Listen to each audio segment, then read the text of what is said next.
आज जो रिलेशन में हमें करना है बच्चे, वो करना है भारत और भूटान संबंध, ठीक है ना। भारत का भूटान के साथ किस प्रकार का संबंध है बच्चे। और भारत का जो पड़ोसी राज्य है, पड़ोसी देश है बच्चे भूटान, और हिमालय में आता है बच्चे। उसकी जो लोकेशन है, जो उसकी स्थिति है, वो हिमालय है, तो इसलिए उसको हम लोग हिमालयी राज्य भी बोलते हैं बच्चे। और जो भूटान है वो एक प्रकार से क्या है बच्चे, भूमि आबद्ध है बच्चे, ठीक है। भूटान जो है वो भूमि आबद्ध क्षेत्र है बच्चे। भूमि आबद्ध क्षेत्र किसको बोलते हैं, लैंड लॉक कंट्री को। हम्म, हम्म, हम्म, हाँ मतलब पानी। मतलब जो जमीन से चारों तरफ, जब गुड मॉर्निंग, जो जमीन से चारों तरफ से क्या हो, घिरा हो, ठीक है ना। जिसके पास समुद्री किनारा नहीं है बच्चे, ठीक है, जिसके पास समुद्री छोर नहीं है, ठीक है, व्यापार करने के लिए, ट्रेड करने के लिए। तो इस प्रकार के राज्य को हम लोग भूमि आबद्ध क्षेत्र बोलते हैं, लैंड लॉक कंट्री बोला जाता है आईआर में बच्चे उनको। अंतर्राष्ट्रीय संबंधों में हम उन लोगों को लैंड लॉक, जो चारों तरफ भूमि से क्या हो, घिरा हो, जिसके पास कोई समुद्रीय क्षेत्र नहीं है या समुद्रीय किनारा नहीं है बच्चे, तो उस प्रकार के राज्य को आप क्या बोल सकते हो बच्चे, ठीक है ना। उस प्रकार के देश को हम लोग एक तरह से बच्चे लैंड लॉक कंट्री बोलते हैं, या भूमि आबद्ध देश बोला जाता है बच्चे। और भारत और भूटान के बीच में मित्रतापूर्ण संबंध है बच्चे, ठीक है ना। वो आज से नहीं है, प्राचीन समय से हम देख सकते हैं कि भारत और भूटान के बीच में एक मित्रतापूर्ण संधि है बच्चे, ठीक है। लेकिन शांति और मित्रता के लिए बच्चे भारत और भूटान के बीच में एक संधि जो है वो की गई है बच्चे, ठीक है। मित्रता और शांति के लिए भारत और भूटान के बीच में एक संधि है बच्चे। दूसरी चीज़ें जो ध्यान में रखना है बच्चे, जो भूटान की विदेश नीति है और भूटान की जो सुरक्षा है, वो दोनों जिम्मेदारी जो है वो भारत के ऊपर है बच्चे। भारत के द्वारा ही भूटान को सुरक्षा दी जाती है, और भारत के द्वारा ही बच्चे भूटान के विदेश नीति का संचालन होता था पहले, लेकिन कुछ उसमें अब सुधार हो चुका है, अपडेट किया गया, ठीक है। हाँ 2007 में तुम जा कर देखोगे बच्चे तो परिवर्तन है। वो 2007 से पहले जो पूरे विदेश नीति का संचालन था, ठीक है, भूटान को किस देशों से भूटान जो है अगर वो किसी अन्य देश से संबंध बनाना चाहता था तो उसमें कहीं ना कहीं उसे भारत की मदद लेनी पड़ती थी। भारत जब बोलता था तभी वो अन्य देशों के साथ संबंध निर्मित कर सकता था बच्चे। और भूटान की सुरक्षा की जो पूरी जिम्मेदारी है बच्चे वो भारत की है। भूटान के पास अपनी सुरक्षा बल है, लेकिन आंतरिक सुरक्षा के लिए बाह्य जो सुरक्षा होगी बच्चे, वो भारत के द्वारा भूटान को बाह्य सुरक्षा दी जाती है बच्चे। तो जैसे मैंने बात भी किया था कि हम लोगों ने कि डोकलाम वाला जो क्षेत्र है एक्चुअली भूटान सीमा क्षेत्र के अंतर्गत आता है, और चीन जो है वो डोकलाम को हड़पना चाहता है। कभी भूटान और चीन के बीच में कुछ सीमा एग्रीमेंट हुए थे, मतलब जमीन संबंधित कुछ समझौते थे, और उसमें जमीन का ही कुछ ट्रांसफॉर्मेशन से रिलेटेड था। कुछ जमीन का टुकड़ा जो है वो चीन देगा, उसके बदले भूटान देगा, तो ये चीज़ें थी उस समय लगभग। बाद में भूटान ने मना किया इस चीज़ को।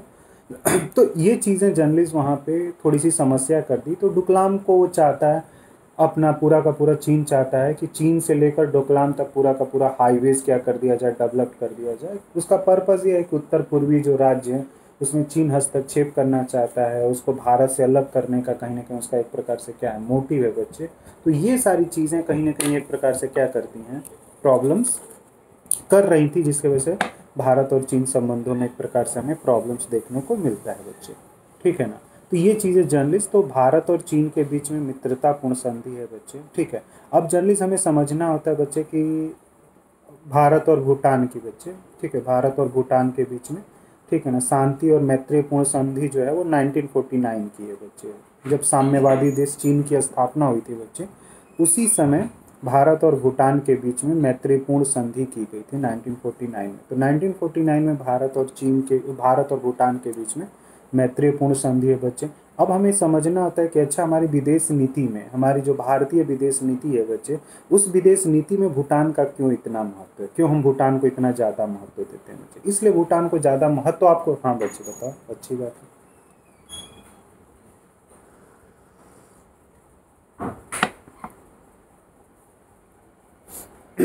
हाँ ठीक है।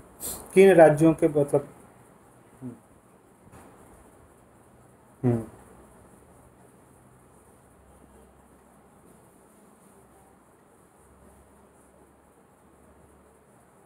अच्छा और, ठीक है चलो, ठीक है बच्चे। जैसे जो खास तौर से जो भूटान है बच्चे, ठीक है, तो भूटान भूटान का जो भूगोल है, और उस भूगोल में जो भूटान की सीमा है बच्चे वो कहीं ना कहीं उत्तर पूर्वी राज्यों के आसपास आती है, उत्तर पूर्वी राज्यों से लगती है। और उधर तिब्बत जो था वो चीन ने जैसे ही तिब्बत का अतिक्रमण किया, चीन ने जैसे ही तिब्बत को हड़प लिया बच्चे, तो उसके बाद भारत के लिए एक जिम्मेदारी ये बनी कि जो हिमालयी राज्य हैं उनकी सुरक्षा की जिम्मेदारी भारत ले। अगर भारत नहीं लेता है तो कहीं ना कहीं चीन जो है इन राज्यों का भी अतिक्रमण करेगा और इन राज्यों को अपने कंट्रोल में लेगा, जिसके वजह से भारत को भविष्य में और ज़्यादा क्या हो सकता है, नुकसान हो सकता है। तो उत्तर पूर्वी राज्य जो हैं बच्चे उसकी सुरक्षा के लिए, उसके विकास के लिए, उसके कल्याण के लिए कहीं ना कहीं हमें भूटान की ज़रूरत पड़ती है बच्चे, नेपाल की आवश्यकता पड़ती है, बांग्लादेश की आवश्यकता पड़ती है कि ये ऐसे राज्य हैं, पड़ोसी राज्य हैं बच्चे, जिनकी सीमा उत्तर पूर्वी राज्यों से लगती है बच्चे। ठीक है, नेपाल का तो कम लगता है, लेकिन नेपाल का उत्तर प्रदेश और उत्तराखंड से सीमाएं लगती हैं बच्चे, ठीक है ना, बिहार से भी लगता है, भारतीय राज्य से नेपाल की सीमाएं लगती हैं, ठीक है। इस एरियाज में तो नहीं, लेकिन पारगमन का अगर रास्ता दिया जाए तो नेपाल के लोग सीधा उत्तर पूर्वी राज्यों में आ सकते हैं और उत्तर पूर्वी राज्यों से भूटान में जा सकते हैं। तो पारगमन का भी विवाद है बच्चे, भारत और नेपाल जब संबंध पड़ेंगे तो वहाँ पारगमन मार्ग को लेकर भी एक विवाद जो है वो कहीं ना कहीं बना है। तो हिमालयी राज्यों की सुरक्षा के लिए ही बच्चे कहीं ना कहीं एक प्रकार से उत्तर पूर्वी राज्य जो होते हैं वो काफ़ी, उत्तर पूर्वी राज्यों की सुरक्षा के वजह से भूटान और नेपाल जैसे देशों का महत्व क्या होता है बच्चे, बढ़ता है। और ये चीज़ें जर्नलिस्ट क्या हुआ कि 1949 के बाद से ही चीन का दृष्टिकोण हमें समझ में, 1949 क्या मतलब 54 के आसपास हमें चीन का दृष्टिकोण एकदम ठीक ठीक क्लियर होने लगा था कि ये अभी तिब्बत को हड़पेगा, फिर उसके बाद से दूसरे देशों को हड़पने की कोशिश करेगा। तो इससे पहले कुछ तिब्बत चीन को रोकने के लिए कुछ किया जाए, तो हमने पंचशील समझौता तो किया, लेकिन उस पंचशील समझौता के बाद भी चीन ने भारत के ऊपर क्या कर दिया, युद्ध की घोषणा कर दी, आक्रमण भी कर दिया, और उस आक्रमण में हम पराजित भी हो गए बच्चे।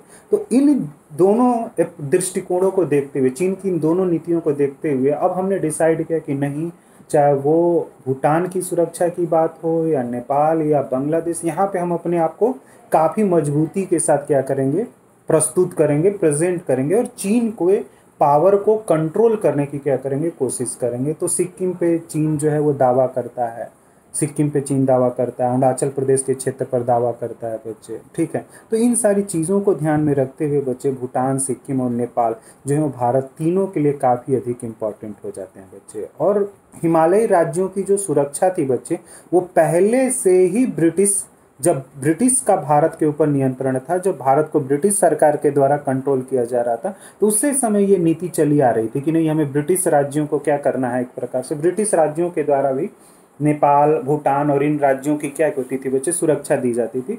तो ये था कि भारत के द्वारा भी उसी नीति को क्या किया जाएगा, कंटिन्यू किया जाएगा, जो ब्रिटेन के द्वारा चली आ रही थी। ब्रिटेन भी हिमालयी राज्यों को सुरक्षा दे रहा था, तो हम भी क्या करेंगे, हिमालयी राज्य को सुरक्षा देंगे बच्चे। और जो ब्रिटेन और नेपाल के बीच में जो संधि थी, बाद में वही संधि कंटिन्यू हुई भारत और नेपाल के बीच में बच्चे, ठीक है। दूसरी चीज़ें जनरली जब तुम आओगे नेपाल, भूटान और सिक्किम, इन तीनों देशों की जब प्रकृति को देखोगे, इन तीनों देशों की वैधानिक प्रकृति को देखोगे, यहाँ के लीगल सिस्टम को अगर देखोगे, तो 75 में जाकर सिक्किम एक राज्य बनता है बच्चे भारत का। उससे पहले तो सिक्किम जो था वो एक क्या था, संरक्षित प्रांत था, भारत के द्वारा उसका संरक्षण किया जाता था। अगर उस भूटान देखोगे बच्चे, तो भूटान में राजतंत्र था, और नेपाल में तो उथल पुथल चली रही थी शुरू से ही बच्चे, कि कभी माओवादी शासन कर रहे थे, कभी राजतंत्र था, कभी लोकतंत्र था।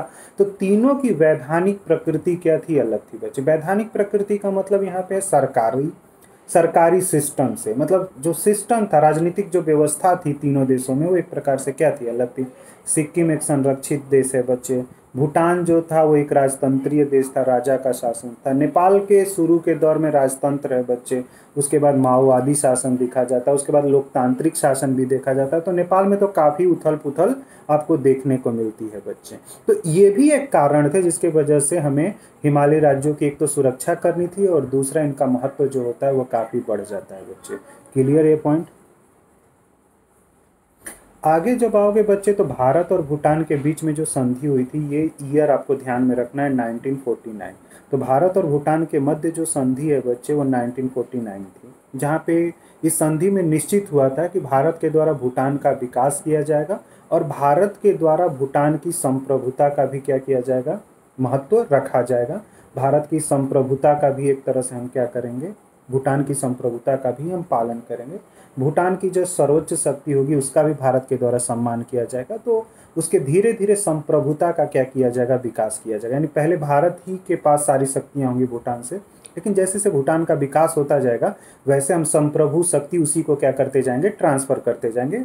सारी चीज़ें एक समय ऐसा आएगा कि सब सारी की सारी शक्तियाँ भूटान को दे दी जाएंगी, कि भूटान खुद ही निर्णय करे कि किस देश के साथ उसे संबंध बनाने हैं, किन देशों के साथ संबंध नहीं बनाने। लेकिन इस संधि में था कि धीरे धीरे जैसे जैसे भूटान की विकास होगा वैसे हम ऐसा करेंगे बच्चे, ठीक है ना। ऐसा तब करेंगे, उससे पहले नहीं करेंगे बच्चे, कि हम पूरी तरह से भूटान को एक संप्रभु देश मान ले बच्चे। नहीं, हम हस्तक्षेप करेंगे, क्योंकि एक छोटा देश है और अगर छोटे देश जो होता है उसको बड़े देशों से बहुत अधिक खतरा होता है। तो छोटे देश भी चाहते हैं कि मेरी एक स्वायत्तता बनी रहे और बची रहे, तो उसके लिए वो किसी बड़े देश के साथ हो जाते हैं, और उन देश के साथ हो जाते हैं जो उस संरक्षण में उन्हें ज़्यादा से ज़्यादा स्वायत्तता देते। तो चीन के साथ तो क्लियर हो चुका था कि तिब्बत को जब स्वायत्तता नहीं मिली तो भूटान अगर चीन के साथ जाता तो उसे भी कहीं ना कहीं स्वायत्तता नहीं मिलती। तो उसको लगा कि भारत के संरक्षण में हमें कहीं ज़्यादा फायदा और मुनाफा हो सकता है, तो हमें हर समय किसके साथ रहना चाहिए, भारत और भूटान के साथ रहना चाहिए। भारत और भूटान संबंध क्या होने चाहिए, बेहतर होने चाहिए। तो भारत ने सीधा बोला कि आप आंतरिक रूप से क्या होंगे, संप्रभु होंगे। मतलब आप जैसा शासन चाहते हैं अपने राज्य में करना वैसे आप शासन करिए। राजतंत्रात्मक शासन चाहिए आप राजतंत्रात्मक करिए, लोकतांत्रिक शासन जो आपको अच्छा लगे। आंतरिक चीज़ों में मैं हस्तक्षेप नहीं करूँगा, लेकिन जो आपका बाह्य क्षेत्र है, आपके जो बाह्य कार्य होंगे वो कहीं ना कहीं भारतीय विदेश नीति के द्वारा क्या होगा, संचालित किया जाएगा बच्चे। तो पूरे विदेश नीति का संचालन जो था वो भारत के द्वारा था। तो ये तुमसे पेपर में अब क्या क्वेश्चन पूछ सकता है इससे, कि ऐसा कौन सा देश है बच्चे, ऐसा कौन सा पड़ोसी देश है जिसके विदेश नीति का संचालन भारत के द्वारा किया जाता है। वो स्वतः अपनी विदेश नीति का संचालन 2007 से पहले नहीं कर पा रहा था, ठीक है, जहाँ पे उसकी भूमिका विदेश नीति के संचालन में कम होती थी। ये ऐसा कौन सा देश है, तो आप ऑप्शन में क्या टिक करना पड़ेगा बच्चे, भूटान।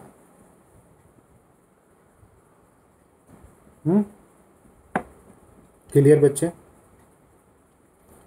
क्लियर हो रहा है। संप्रभु शब्द एकदम क्लियर होने चाहिए बच्चे, ठीक है ना। संप्रभु का मतलब है यहाँ पे भूटान को आंतरिक संप्रभुता दी जा रही है, बाह्य संप्रभुता नहीं दी गई थी, ठीक है ना। क्योंकि एक छोटा देश है और इतना विकास नहीं हुआ है कि वो, और उसमें दूरदर्शिता की अभी कमी है, तो उसको पता नहीं है कि अमेरिका किस तरह का देश है, यूरोपियन देश किस तरह का है। तो कहीं ना कहीं वो भारत के मदद के द्वारा ही उनके संबंधों को क्या किया जाएगा, बेहतर किया जाएगा, अच्छा किया जाएगा। ये चीज़ें तो होती हैं। 2007 के बाद बड़ा परिवर्तन क्या है बच्चे, 2007 के बाद अगर देखोगे जो भारत और भूटान के बीच में जो बड़ा परिवर्तन हमें देखने को मिलता है बच्चे, वो बड़ा परिवर्तन ये आया कि जो विदेश नीति 2007 से पहले पूरे भारत के नियंत्रण में थी भूटान की, अब जो विदेश नीति का संचालन था बच्चे, अब उसमें भूटान को हमने पार्टिसिपेट करने का अधिकार दिया। और वहाँ पे हमने भूटान के परामर्श को, भूटान अगर कोई परामर्श दे रहा है, एडवाइस दे रहा है, तो भारत सरकार उस विदेश नीति में उस परामर्श को क्या करेगा, ध्यान में रखते हुए भूटान के संबंधों को क्या करेगा, आगे बढ़ाएगा। और 1949 की जो संधि थी बच्चे, उसमें अब धीरे धीरे क्या हो रहा है कि विदेश नीति संचालित करने का अधिकार अब धीरे धीरे भूटान की तरफ अब शिफ्ट हो रहा है बच्चे। क्लियर। तो 2007 के बाद ये, पहले तो परामर्श नहीं लिया जाता था, मतलब अगर भूटान कुछ बोलता भी था तो उसको उतना महत्व नहीं दिया जाता था, लेकिन 2007 के बाद लगा।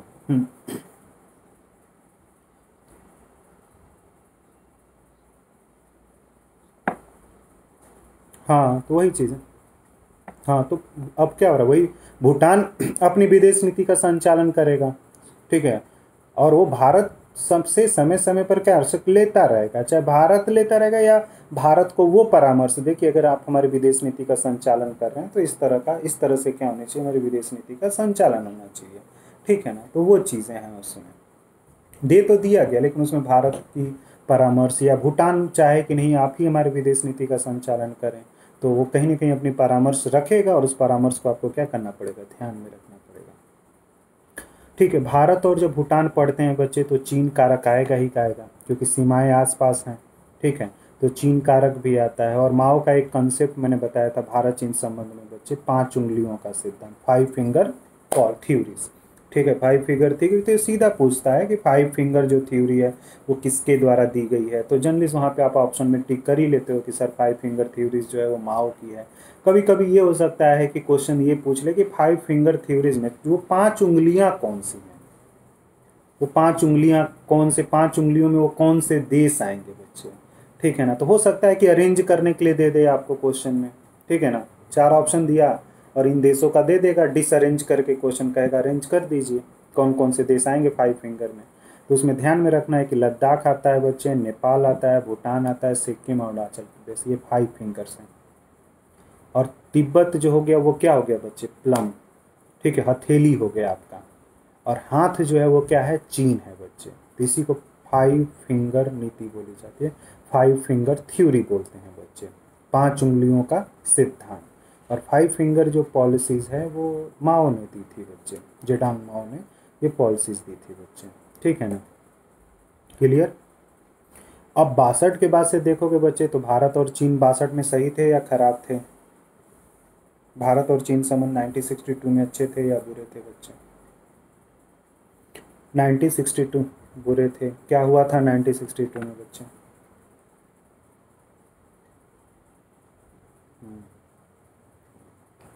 और कौन कौन सा क्षेत्र हड़प लिया था उस युद्ध में?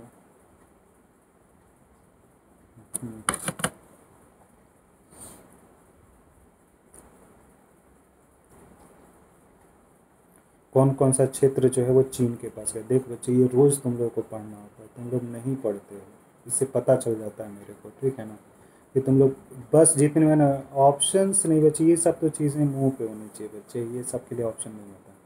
ठीक है, ये तो बेसिक चीज़ें।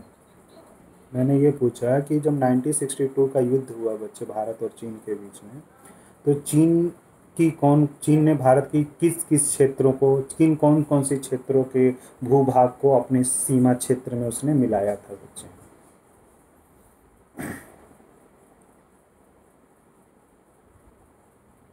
ठीक है, और जब उसने युद्ध किया था तो कौन से दो तरफ से उसने युद्ध को स्टार्ट किया था, कौन से दो एरिया से जिधर से युद्ध स्टार्ट हुए थे बच्चे? बच्चे पढ़ा करो, तुम लोग पता नहीं कैसे पढ़ते हो, मेरे को नहीं पता चल रहा है। ठीक है ना, और लद्दाख में और अरुणाचल प्रदेश वाले क्षेत्र में ही तो, सिक्किम और अरुणाचल प्रदेश के साइड में ही तो उसने खोला था, दो तरफ से युद्ध खोला गया था, एक तो सिक्किम के तरफ से उसने खोला था, दूसरा लद्दाख के तरफ से खोला था। तो सिक्किम का कुछ पार्ट जो था वो चला गया था, दूसरा लद्दाख का कुछ पार्ट जो है वो चीन ने हड़प लिया था 62 के युद्ध में बच्चे। और उसी 62 के युद्ध में जब देखोगे तो भारत और चीन संबंध क्या है, खराब है, लेकिन चीन और पाकिस्तान संबंध कैसे थे 62 में?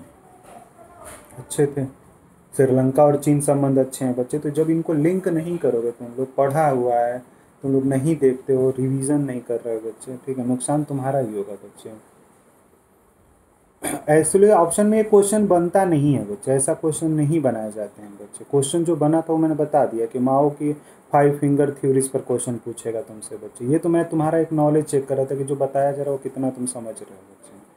ठीक है, और कितना तुम्हारा रिविजन्स है, ये चीज़ें पता चलती हैं बच्चे। क्वेश्चन नहीं पूछेगा वो कि किधर से युद्ध किया, कौन सा क्षेत्र हड़प लिया, ये कोई क्वेश्चन नहीं होता बच्चे। इस क्वेश्चन का कोई तुक नहीं होता, इससे ना तो मुझे क्या मैं चेक करूंगा इस क्वेश्चन से, तुम्हारा जनरल नॉलेज तो मुझे तो चेक करना नहीं है, तुम्हारा ज्ञान चेक करना है बच्चे। तो उस समय मैं पूछूंगा ना कि किन किन देशों के साथ चीन के संबंध जो थे बच्चे थे, तो ये चीज़ें बच्चे।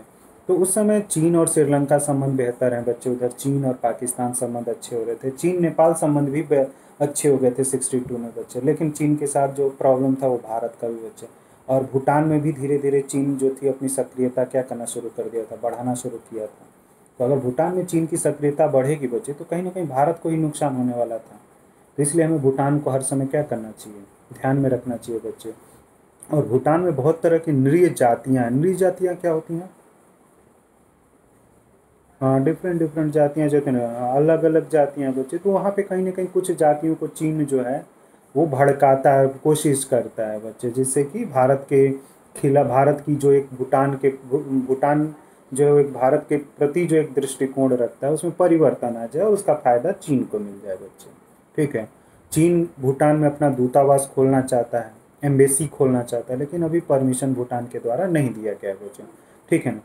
और 2014 में भूटान ने जापान को अपनी एम्बेसी से। अभी क्वेश्चन ये पूछा गया है बच्चे कि भूटान के किन देशों के साथ, विदेशी किन देशों के साथ संबंध है बच्चे, तो जापान के साथ भूटान का संबंध हो गया, भारत का साथ हो गया, और भी दो देश मिलेंगे जिसके साथ भूटान के संबंध देख सकते हो। क्या चीन की दूतावास जो है वो भूटान के क्षेत्र, भूटान में ओपन है, खुला हुआ है, दूतावास चीन खोल पाया है? तो नहीं, क्योंकि कहीं ना कहीं चीज़ें हैं बच्चे। और भूटान और चीन के बीच में कौन सा कहाँ पे विवाद है बच्चे, तो चुम्बी घाटी एक जगह है बच्चे जहाँ पे सीमा विवाद है भारत और भूटान और, ठीक है, चुम्बी घाटी ध्यान में रखना। अब क्वेश्चन ये बनेगा कि चीन और भूटान के बीच में किस क्षेत्र में विवाद है। ऑप्शन में तुम्हें कई दे देगा, सिलीगुड़ी कॉरिडोर दे देगा, चुम्बी वैली दे देगा, ठीक है ना, अक्साइन चीन दे देगा, चुम्बी घाटी दे देगा, इस तरह का ऑप्शन रख के वहाँ पे क्वेश्चन पूछ लेगा बच्चे, ठीक है ना। तो ये चीज़ें हैं बच्चे, ठीक है। तो चुम्बी घाटी जो है बच्चे वो कहीं ना कहीं एक प्रकार से सीमा विवाद है भारत और भूटान और चीन के बीच में। और ठीक है, और इस सीमा विवाद में कहीं ना कहीं भारत का भी हित छिपा हुआ है बच्चे, कि ये विवाद रहना चाहिए बच्चे। इससे कहीं ना कहीं भारत, भूटान जो है वो भारत की तरफ रहेगा और भारत उसकी मदद करके, ठीक है, हिमालयी राज्यों की क्या कर सकता है, सुरक्षा कर सकता है, उत्तर पूर्वी राज्यों की क्या की जा सकती है, सुरक्षा की जाती है। तो उसमें भारत का भी राष्ट्रीय हित है बच्चे। अगर ये दोनों आपस में सीमा विवाद करते रहेंगे तभी तो बिजी रहेंगे और हमारे जो राज्य होते हैं वो क्या हो जाते हैं, सुरक्षित रहेंगे बच्चे। तो ये कहीं ना कहीं भारत का भी इसमें राष्ट्रीय हित जो है वो छुपा हुआ है, ये ध्यान में रखना होता है। आगे आओगे बच्चे, किस किस क्षेत्र पर आर्थिक सहयोग हो रहा है, तो अब तुम्हें समझना होता है कि अच्छा भाई, भूटान का भूगोल किस तरह का है, वहाँ पे जलवायु किस तरह का है, वहाँ पे मानसून किस तरह का है, वहाँ पे एग्रीकल्चर एक्टिविटीज़ होता है या नहीं होता है। तो हिमालयी क्षेत्र है बच्चे, पहाड़ी है, तो वहाँ पे इस तरह की चीज़ें नहीं हो सकती हैं। तो फिर उसकी भूटान की अर्थव्यवस्था में किसका सबसे बड़ा योगदान हो सकता है, तो पानी का बच्चे। जल का बहुत बड़ा भंडारण जो है वो कहाँ पे है, भूटान में है, तिब्बत में है। तो भूटान को अगर अपनी अर्थव्यवस्था का विकास करना है तो उसकी अर्थव्यवस्था में पानी का बहुत बड़ा रोल है, वाटर का। अब उस पानी से हम बहुत सारी चीज़ें करते हैं बच्चे, पानी को पीने में, एग्रीकल्चर में, पानी से बिजली भी बनाई जा सकती है। तो इंडिया के मदद के द्वारा बच्चे वहाँ पे क्या हो रहा है, ठीक है ना, जिसको हाइड्रो पावर्स प्रोजेक्ट बोला जाता है, पन बिजली परियोजना बोला जाता है। और उसके पन बिजली परियोजना में भारत जो है वो काफ़ी निवेश कर रहा है। उसका भारत क्यों निवेशित कर रहा है, क्योंकि बिजली बनाएगा। और भारत एक बहुत बड़ा देश है बच्चे, और भारत की अर्थव्यवस्था को बढ़ाने के लिए, जीडीपी को बढ़ाने के लिए बिजली की आवश्यकता पड़ेगी, ऊर्जा की आवश्यकता पड़ती है। तो कहीं ना कहीं हम उससे ऊर्जा क्या कर लेंगे, सस्ते दर पे खरीद लेंगे बच्चे, बिजली उससे खरीदी जा सकती है। और उस बिजली के द्वारा भारत में जो भी इंडस्ट्रीज़ हैं उन इंडस्ट्रीज़ को हम क्या करेंगे, चलाएंगे। तो इसलिए भी भूटान का महत्व जो है वो भारतीय विदेश नीति में रखती है बच्चे। आई बात समझ में। दूसरा, भूटान जो है उसको एग्रीकल्चर चीज़ें, प्रोडक्ट तो चाहिए ही चाहिए, और भी बहुत सारे चीज़ें हैं, ठीक है। प्रशासन को चलाने के लिए संसाधन की ज़रूरत है बच्चे, टूरिज़्म को डेवलपमेंट करने के लिए उसे रिसोर्सेज चाहिए, तो वो कहीं ना कहीं उसे भारत उपलब्ध करा सकता है बच्चे, सस्ते रेट ऑफ इंटरेस्ट पर। उसे भारत को एक इंटरेस्ट मिल जाएगा, भारत को भूटान का बाजार मिल जाएगा। तो कहीं ना कहीं उससे भारत को भी फायदा हुआ, और दूसरा भूटान का भी आर्थिक और सामाजिक विकास हुआ बच्चे। और माना जाता है कि दक्षिण एशिया में, जो दक्षिण एशियाई देश हैं, उस दक्षिण एशियाई देश में अगर प्रति व्यक्ति इनकम चेक किया जाए कि किस देश का प्रति व्यक्ति इनकम, पर कैपिटा इनकम बढ़िया है बच्चे, तो उसमें भूटान का नाम आता है, जहाँ पे प्रति व्यक्ति आय बहुत अच्छी है। कारण क्या है, पॉपुलेशन कम है, क्षेत्र बड़ा है बच्चे। तो पॉपुलेशन कम होने की वजह से संसाधन उनके पास ज़्यादा हैं बच्चे, तो प्रति व्यक्ति आय क्या हो जाती है, ज़्यादा हो जाती है। भारत में पॉपुलेशन ज़्यादा है, क्षेत्र छोटे होने लगता है, तो प्रति व्यक्ति आय क्या होती है, भारत में कम हो जाती है बच्चे। तो क्वेश्चन अब ये बनता है कि दक्षिण एशिया के देशों में ऐसा कौन सा देश है बच्चे, छोटा सा ऐसा कौन सा देश है जहाँ पे प्रति व्यक्ति आय सबसे अधिक है बच्चे। तो ऑप्शन में आपको भूटान टिक करना पड़ेगा बच्चे। ठीक है। तो ये चीज़ें समझनी होती है बच्चे। और भूटान को सेवा क्षेत्र में भी आने का क्या किया जा रहा है, परमिशंस दिया रहा है, जिससे कि साफ्टा एग्रीमेंट, सुना है साफ्टा क्या है, क्या होता है साफ्टा?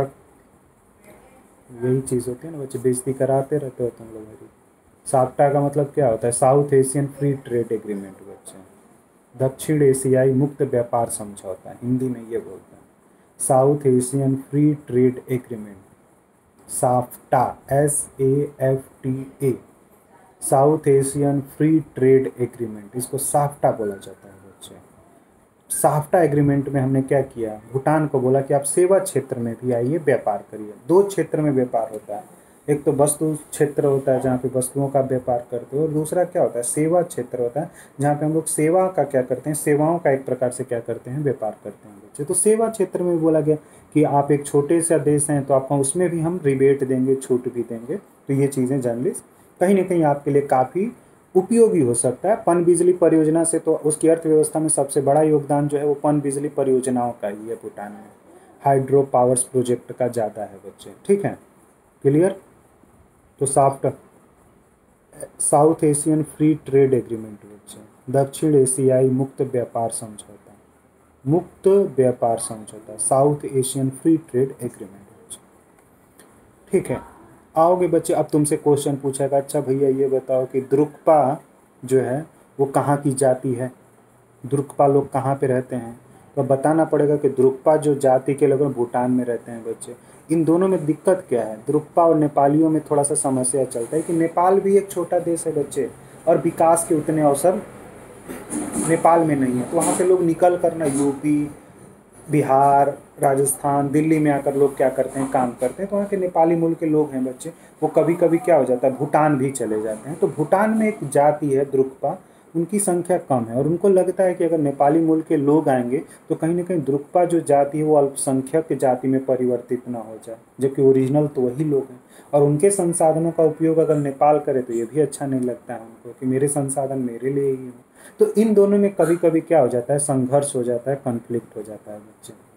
और उसी तरह से जो द्रुक्पा जाति है बच्चे, ठीक है ना, उसी तरह से जब सिक्किम में जाओगे तो वहाँ पे भोटिया और लेप्चा आता है, जाति आती है। अब प्रश्न यही बनते हैं बच्चे कि सिक्किम में ये भोटिया और लेप्चा जाति कहाँ पे पाए जाते हैं। तो ये सिक्किम में भी पाए जाते हैं बच्चे, और भूटान में भी पाए जाते हैं।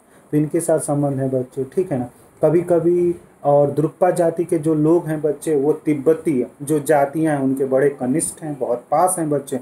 उनके बीच में सांस्कृतिक और धार्मिक संबंध पाया जाता है, तो पसंद नहीं करते हैं कि नेपाली मूल के लोग जो हैं वो भूटान में आए, ठीक है ना। कि कोई नहीं चाहता है कि मेरे से अलग संस्कृति वाला आए यहाँ पे बच्चे, ठीक है, क्योंकि रिसोर्सेज का नुकसान होगा बच्चे, रिसोर्सेज जो होगा वो कम होने लगता है। भारत भूटान संबंध इतने बेहतर हैं बच्चे कि उत्तर पूर्वी राज्यों में एक समय उग्रवाद का समय था, जब 80 का पीरियड चल रहा था बच्चे। तो पंजाब में भी उग्रवाद एक बहुत बड़ी समस्या थी, जहाँ पे एक अलग राज्य की मांग हो रही थी। इसी तरह से नॉर्थ ईस्ट एरियाज में भी एक अलग राज्य की मांग होती है। वो 7 तो राज्य हैं, कुछ बहुत सारे राज्य तो असम से निकले हुए हैं बच्चे। उसमें भी कुछ जातियां वहाँ की हैं जो अलग राज्य की डिमांड करती हैं, और उसके लिए वो लोग हथियार उठा लिए थे बच्चे। और फिर उसको शांत कराने के लिए आर्म्ड फोर्सेस का वहाँ पे इस्तेमाल लगा। तभी मैंने बोला भी होगा कि उत्तर पूर्वी जो राज्य हैं बच्चे, वहाँ पे आसफा क्या किया गया है, लागू किया गया है। मतलब सेनाओं के फंडामेंटल राइट्स ज़्यादा हो जाते हैं, आम पब्लिक के राइट्स क्या कर दिए जाते हैं, कम कर दिए जाते हैं, टेररिस्ट को एलिमिनेट करने के लिए, उग्रवादियों को एलिमिनेट करने के लिए। इसी प्रकार का एक्ट उन्हें जम्मू कश्मीर में दिखेगा बच्चे। तो आसफा एक्ट है बच्चे वहाँ पे। तो जो उग्रवादी होते थे ना जो बच्चे, वो उग्रवादी क्या करते थे, ठीक है ना, भारतीय सेना या भारतीय जो फोर्सेस होती थी उस पर हमला कर देना, या आम पब्लिक पे हमला करके ना, जो उनका लीडर होता था या तो भागकर वो बांग्लादेश में चला जाता था या भूटान में चला जाता था और म्यांमार में जाकर छिप जाता था। तो ऑपरेशन करते थे भारतीय क्षेत्रों में, सरकार के ऊपर दबाव, और ऑपरेशन करके भाग जाते थे। अब इनको ख़त्म करना बहुत ज़रूरी था, तो इसके लिए भूटान सरकार और म्यांमार सरकार से मदद ली गई और ऑपरेशन ऑल क्लियर चलाया गया बच्चे। और इस ऑपरेशन ऑल क्लियर में बच्चे जितने भी आतंकवादी थे, टेररिस्ट ग्रुप थे, उग्रवादी संगठन थे, उन सभी को क्या किया गया, समाप्त किया। अब तुम्हें न्यूज़ में नहीं सुनने को आएगा बच्चे कि उत्तर पूर्वी राज्यों में उग्रवादी संगठन जो है बहुत बड़ी समस्या कर रहे हैं। अब तो धीरे धीरे उग्रवादी संगठन जो है उत्तर पूर्वी राज्यों के, वो धीरे धीरे सरेंडर कर रहे हैं, सरकार से बात कर रहे हैं, मुख्य धारा में आने की कोशिश कर रहे हैं, और अपने विकास की तरफ बढ़ने की क्या कर रहे हैं, कोशिश कर रहे हैं बच्चे। तो ये चीज़ें हो रही हैं, काफ़ी देखने को मिल रही हैं बच्चे। क्लियर हुआ। तो भूटान उटान में मतलब बांग्लादेश भी भाग जाते थे उत्तर पूर्वीय राज्यों के जो आतंकवादी थोड़े से थे बच्चे, ठीक है ना। ठीक है, ऑरेंज क्रांति वो तो अलग, एक तो इकोनॉमिक्स में चलती हैं बच्चे। तो, तो कुछ अलग होगा बच्चे, उसमें ऑप्शन फिर दो, ऑरेंज क्रांति क्या पूछ रहा है किससे। हम्म।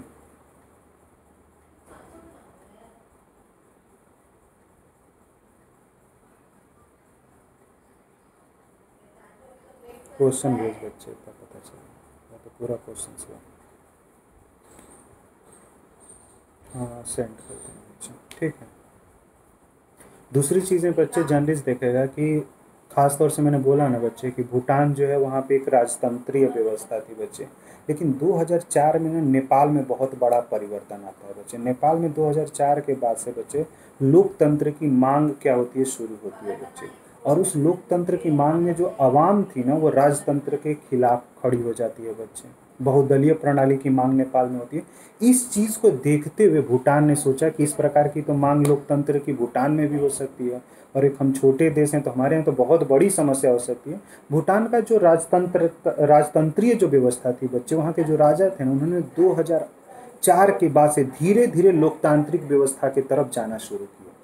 और जो राजतंत्र है बच्चे, आज भी राजा है भूटान का, लेकिन वो एक संवैधानिक राजतंत्र है, नाम मात्र का राजतंत्र है, उसका हस्तक्षेप नहीं होता।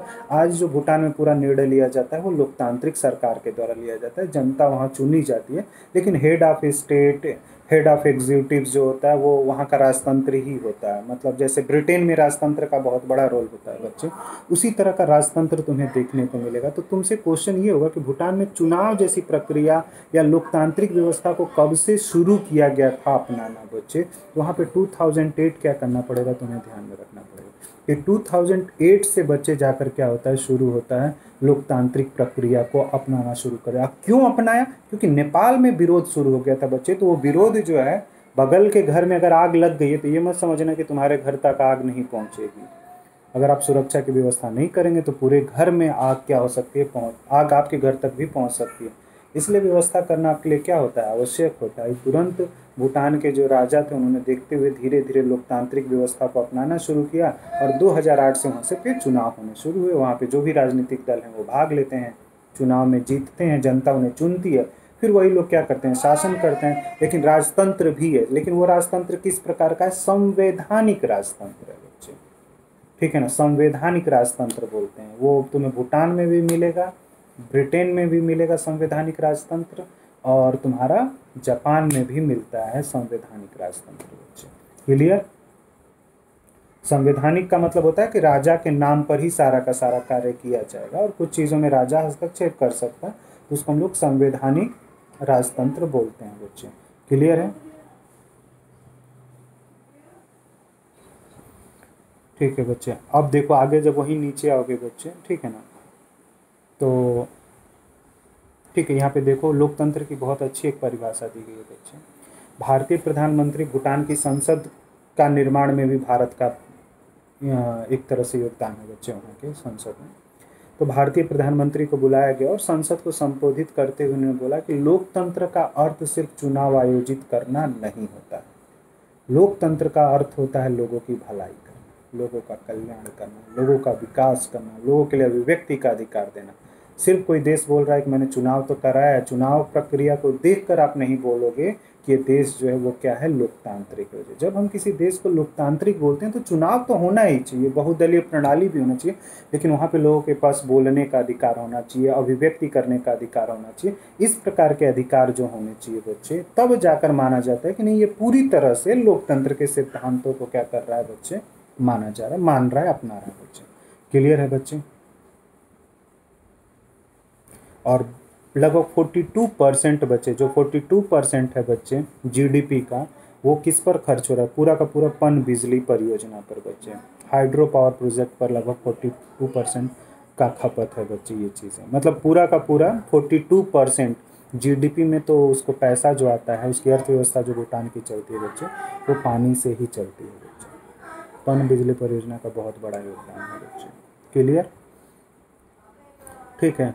और दक्षिण एशिया में सबसे अधिक प्रति व्यक्ति आय जो है बच्चे, वो कहाँ के लोगों का है, भूटान के लोगों का है बच्चे। आई बात समझ में?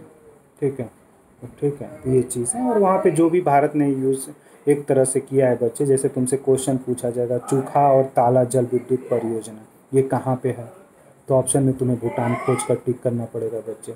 और इस चूखा और ताला जगह है बच्चे, इसमें जल विद्युत परियोजना में भारत का एक प्रकार से क्या है, निवेश है बच्चे। और 99 वर्ष के लिए समझौता किया गया है। 100% जो भी उत्पादन होगा बच्चे, उसका अधिकतम पार्ट जो होगा भूटान किसको देगा, भारत को देगा बच्चे। ठीक है, भारत उसके बदले जो भी चीज़ें देगा बच्चे, ये सारी यहाँ से बिजली पैदा होंगी बच्चे। तो ये चीज़ें ध्यान में रखना है बच्चे, ठीक है।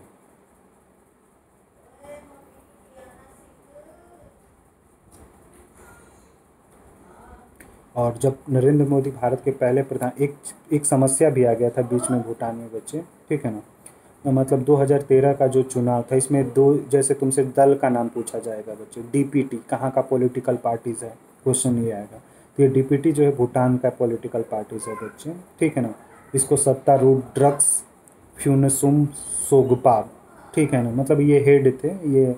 डीपीटी है मतलब डेमोक्रेटिक पॉलिटिकल पार्टीज है बच्चे वहाँ का, एक तरह इसी तरह से पीपल्स डेमोक्रेटिकल पार्टीज है बच्चे, पीडीपी डीपीटी। ये तुम्हें नाम ध्यान में रखना है। और ये दोनों पॉलिटिकल जो पार्टी हैं बच्चे, वो कहाँ की हैं, भूटान की हैं। तो ये पूछ लेगा कि डीपीटी या सत्तारूढ़ ड्रग, ठीक है, ये कहाँ की पॉलिटिकल पार्टीज है, या पीपल्स डेमोक्रेटिक पार्टी कहाँ की है, तो आपको सिक्किम टिक करना पड़ेगा बच्चे। तो इस समय 2013 में थोड़ा सा प्रॉब्लम्स हुआ था, ठीक है ना, लेकिन बाद में वो मामला क्या हो गया था बच्चे, सेटल हो गया था। और 2013 में भारत ने भूटान को नई सरकारी योजनाओं को प्रोत्साहित करने के लिए लगभग 100 करोड़ रुपए दिया था बच्चे, ठीक है ना, 100 करोड़ रुपए दिया गया था भूटान को, ठीक है, केंद्र सरकार ने हमारी दी थी। और जब प्रधानमंत्री, भारत के जब प्रधानमंत्री नरेंद्र मोदी जब प्रधानमंत्री बने 2014 में बच्चे, तो उनका पहला दौरा जो हुआ था वो कहाँ पे हुआ था, भूटान में था। सबसे पहले इसी देश में कहते हैं, फिर बाकी के देशों में उनका दौरा जो हुआ था वो शुरू हुआ था बच्चे। और वहाँ की जो संसद थी बच्चे, उस संसद को उन्होंने एक प्रकार से क्या कर रखा है, संबोधित किया रखा है। 600 मेगावाट की एक और भी विद्युत परियोजना है बच्चे, जिसको खोलगुंचू जल विद्युत परियोजना बोला जाता है। अब ये भी तुमसे पूछ लेगा बच्चे, खोलगुंचू जल विद्युत परियोजना किस राज्य का, किस देश का है बच्चे। तो वहाँ पे जनरली आपको ध्यान में रखना पड़ेगा कि भूटान में ही गच्चू जल विद्युत परियोजना का क्या किया जा रहा है, विकास किया जा रहा है बच्चे।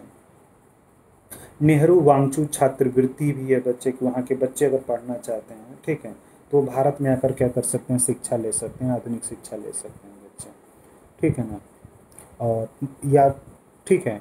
और दूसरा, प्रधानमंत्री के यात्रा का महत्व तो लिखा गया था बच्चे, ये तो करेंटली हो गया उस समय के लिए, अब तो इतना इम्पोर्टेंट नहीं रखता ये वाला। उस समय था कि हमें पड़ोसी देशों के साथ अपने संबंध क्या रखने, बेहतर रखने बच्चे, और आपसी जो भी मन मुटाव है उनको हम क्या करेंगे, दूर करने की कोशिश करेंगे, ठीक है ना। भारत जो भूटान के आर्थिक हित हैं, ठीक है, वो भारत से क्या हैं, जुड़े हुए हैं, तो उसमें दोनों को एक प्रकार से क्या होगा, लाभकारी होगा। और जो घुसपैठ हो रहा है चीनी सैनिकों के द्वारा, उसको भी रोकने में कहीं ना कहीं कोशिश होगी, अगर दोनों देश एक दूसरे को मदद करते हैं तो। ये बच्चे भारत और भूटान संबंध।